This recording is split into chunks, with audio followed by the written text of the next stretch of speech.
Hello everyone, আসসালামু আলাইকুম। আজকে আমরা চলে এসেছি মুলাদি কাঁচা বাজারে। আজকে আমরা যাদেরকে দেখতে যাব তাদের জন্য কিছু জিনিসপত্র কিনতে এসেছিলাম বাজারে। আমাদের প্রয়োজনীয় জিনিসপত্রগুলো কিনে নিচ্ছিলাম। আমি ভাবলাম একটা মুরগি কিনে নিয়ে যাই। মুরগি আরও কিছু চাল ডাল ইত্যাদি যা পেরেছি তা নিয়ে যাচ্ছি, যাতে তারা কিছুদিন খেতে পারে। আমি যতটুকু পারছি ঠিক ততটুকুই হেল্প করছি, কারণ আমি একজন স্টুডেন্ট, আমার অত সামর্থ্য নেই। আমি যা পারছি আমি ততটুকুই দিচ্ছি। সবাই আমার জন্য দোয়া করবেন।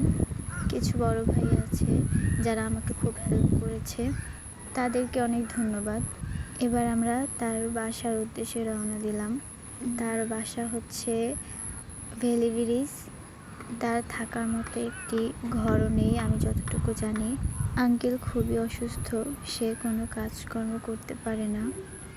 আন্টি বাসায় কাজ করে কিছু টাকা পায়, তাই দিয়ে তাদের সংসার চলে। বাসায় কাজ করে, তাও প্রতিদিন না, যদি দরকার পড়ে তাহলে কেউ ডাকে কাজ করার জন্য, তখন কাজ করে টাকা পেলে সংসার চালাতে পারে। দেখতেই পাচ্ছেন তাদের বাসার কী অবস্থা। এই বাড়িতে আঙ্কেল আন্টি সহ আঙ্কেলের বৃদ্ধ মা এবং 2টি সন্তান বাচ্চা নিয়ে তারা এই ছোট্ট ঘরটিতে থাকে। বড় ছেলে মাদ্রাসায় পড়াশোনা করে। মাদ্রাসায় বেতন দেওয়ার মতো সামর্থ্য তাদের নেই। মাদ্রাসার হুজুররা নাকি তাকে ফ্রিতেই পড়ায়। তারা খুব কষ্ট করে তাদের খাওয়া দাওয়ার খরচটা চালায়। মানুষের জীবন মূলত সংগ্রাম। এক মুঠো খাবারের জন্য তারা লড়াই করে যাচ্ছে প্রতিনিয়ত। নিজেরা কষ্ট করে হলেও সন্তানদের মুখে খাবার দিতে হবে, নিজেদেরকে খেতে হবে। অসুস্থ মা তার চিকিৎসা করতে পারে না, ঘরে পড়ে আছে। এর থেকে কষ্টের হয়তো আর কিছুই নেই। তাদের ঘরটা দেখলে বুঝবেন তারা ঠিক কতটা অসহায় অবস্থায় আছে। এই অবস্থাতেও তাদের মুখে হাসি। বাচ্চাটা কত কিউট দেখেন, বাচ্চাটা খুব হাসি খুশি। আমি ওর সাথে একটু দুষ্টামি করতেছিলাম। বাচ্চাটা মাশাআল্লাহ অনেক সুন্দর। তাদের ঘরটিকে ঘর বললেই ভুল হবে, আশেপাশে শুধু ভাঙাচোরা।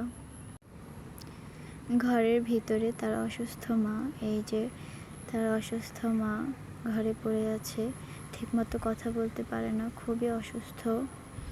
সে আমাদের জন্য দোয়া করতেছিল আমরা যেন বড় হই, জীবনে ভালো কিছু করতে পারি।